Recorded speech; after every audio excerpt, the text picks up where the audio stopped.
espace de temps qui s'est écoulé entre maintenant et la première entrevue qu'on a eue. Gaëlle, on parlait du deuil. On parlait de que le yoga avait apporté, t'avait aidé à vivre un deuil. Et j'aimerais ça qu'on approfondisse un peu plus le sujet. Peut-être qu'il y aurait des techniques, des choses que tu as apprises qui pourraient aider les autres. Effectivement, oui.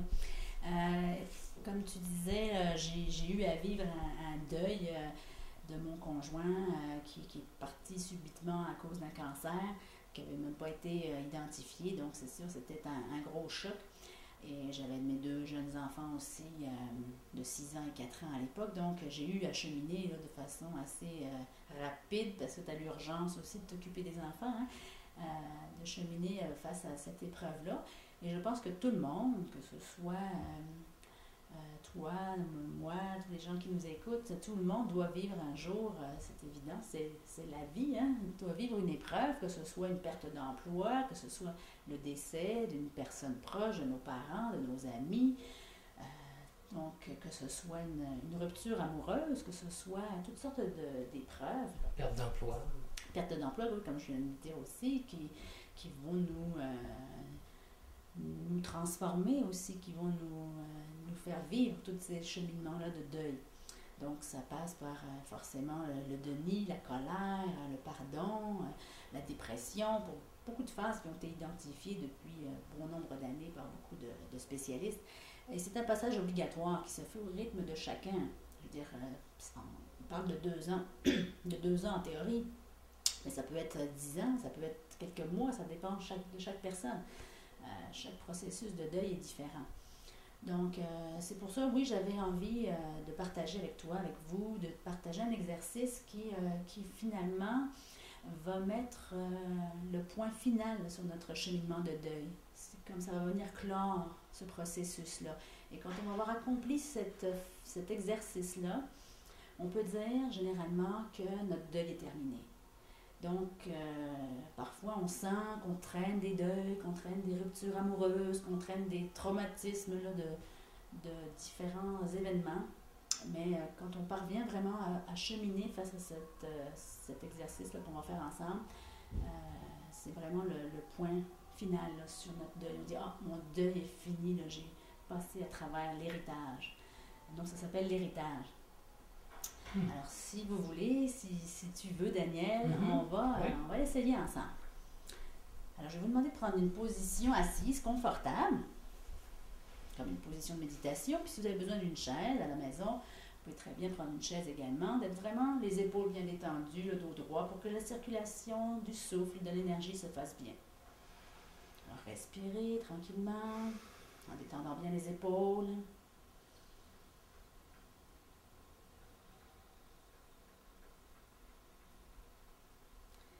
Et pour vous intérioriser, permettez-vous de trouver vraiment cet espace qui va vous permettre de laisser apparaître tout d'abord un souvenir. Pensez à un souvenir douloureux de votre existence, un deuil, que ce soit la mort d'une personne proche ou une rupture amoureuse fracassante, une perte d'emploi,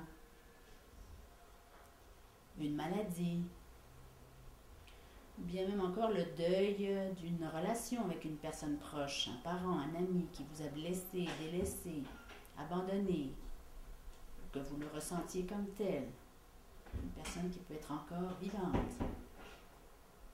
Donc, essayez d'identifier clairement la personne. Gardez vos yeux fermés, laissez-la apparaître sous son plus beau jour.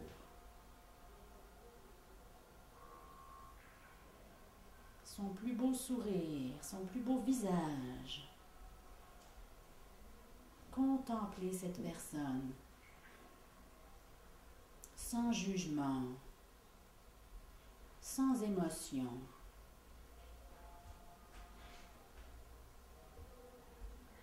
remerciez-la d'avoir été ou d'être sur votre chemin de vie.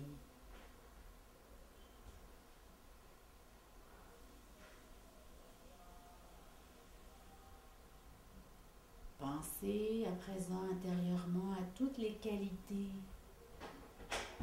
les réussites,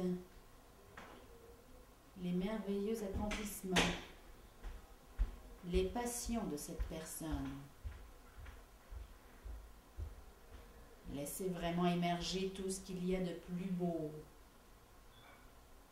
de plus grand chez cette personne, à tous les niveaux, que ce soit physique, psychologique, émotionnel ou spirituel.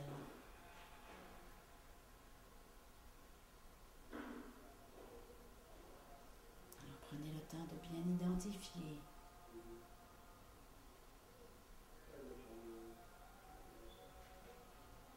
Au moins 5 qualités, 5 attributs,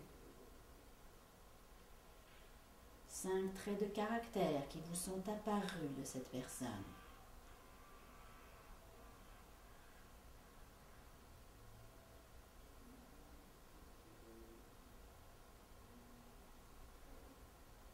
Et sur ces 5 qualités, je vous demande à présent d'en identifier 3 caractéristiques principales, les plus importantes pour vous.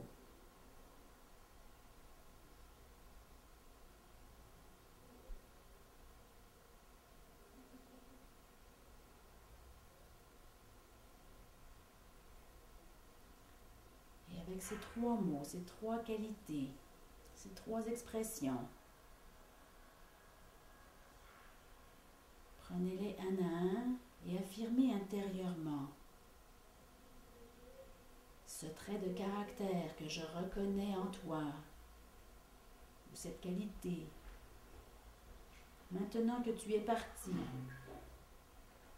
ou que je choisis que tu ne sois plus sur ma route, je le reçois.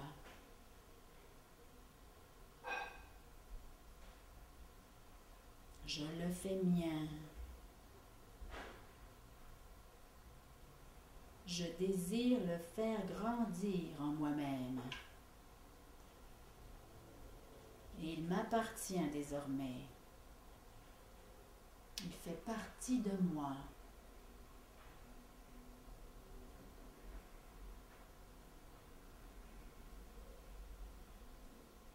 Vous pouvez le refaire avec les 2 autres qualités que vous avez identifiées. Cette qualité que je reconnais en toi, maintenant que tu es parti, je la reçois. Je la fais mienne. Je désire la faire grandir en moi-même. Et elle m'appartient désormais, elle fait partie de moi.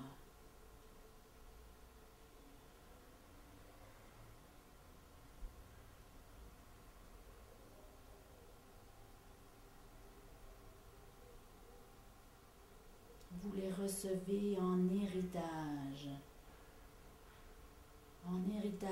de cette personne.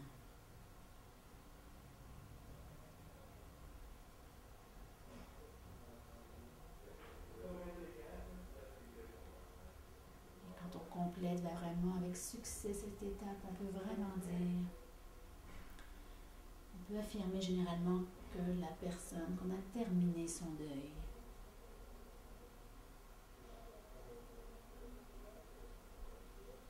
Alors, vous pouvez ressentir encore quelques petits instants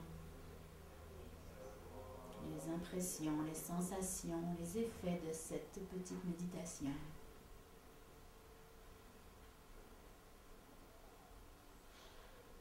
Observez votre souffle, votre dos. Vous pouvez bouger légèrement, commencez à bouger vos mains, vos épaules, ouvrir, fermer vos yeux, bouger la tête.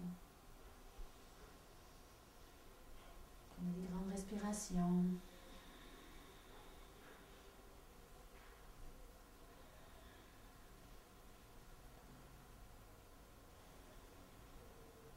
Et puis, puis c'est très simple, très efficace. Hein. C'est certain que on arrive à reconnaître certaines personnes, certaines qualités, certains attributs. Et donc, c'est un exercice qu'on peut faire par écrit aussi. Oui, tout à fait. Initialement, ça se fait surtout par écrit pour pouvoir même aller jusqu'à 10, pourquoi pas qualité, 10 attributs là, qui sortent en écriture automatique pratiquement. On pense à la personne, on pense à l'événement, la situation, la rupture, le deuil, puis on sort des qualités, puis on vient à 5, à 3, puis pourquoi pas une, on peut travailler avec l'ultime qualité. Puis c'est très, très, très bénéfique, là, effectivement, de compléter tout le processus de deuil par cette démarche-là.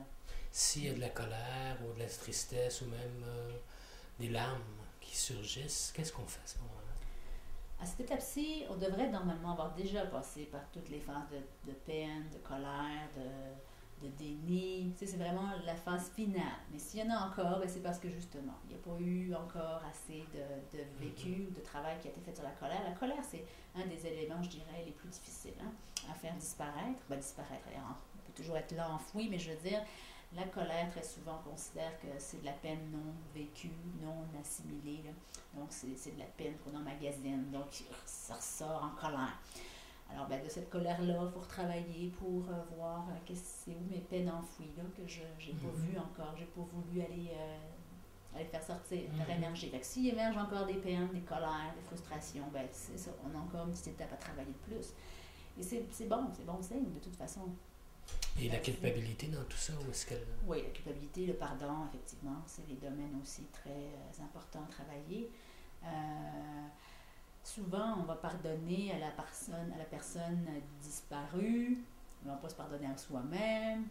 Le pardon, ça va dans les deux sens. On pardonne à celui qui est parti, ou à la relation, ou au travail là, qui vient de se terminer, mais on ne se pardonne pas à soi-même. On est toujours très dur envers soi-même, on ne pardonne pas nos erreurs, ou peu importe, nos culpabilités qu'on traîne, des choses comme ça.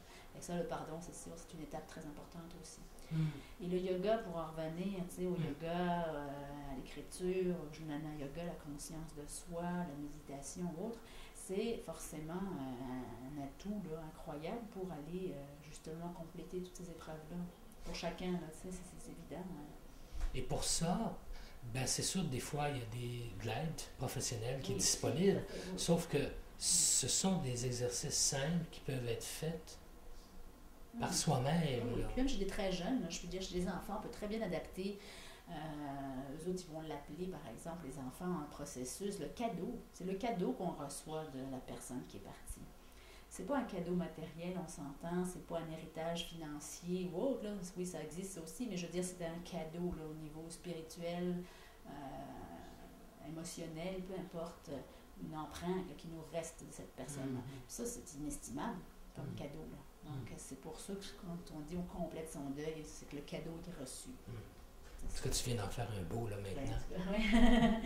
Je pense que chacun vit à chaque stade de sa vie, même des fois tout jeune. Hein? Donc, chacun vit des étapes de deuil, des étapes de rupture, de chambardement, et puis on ne sait pas toujours quoi faire avec ça. Hein? Donc, c'est important de savoir un peu comment évoluer dans ça, là, effectivement. Merci beaucoup, Gaëlle Cosno. Merci à toi, Daniel.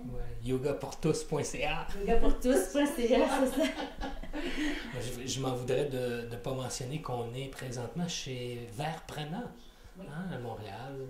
Très beau studio là, qui vient d'ouvrir. Hein. On est fraîchement accueillis après une semaine d'ouverture sur la rue Saint-Denis à Montréal.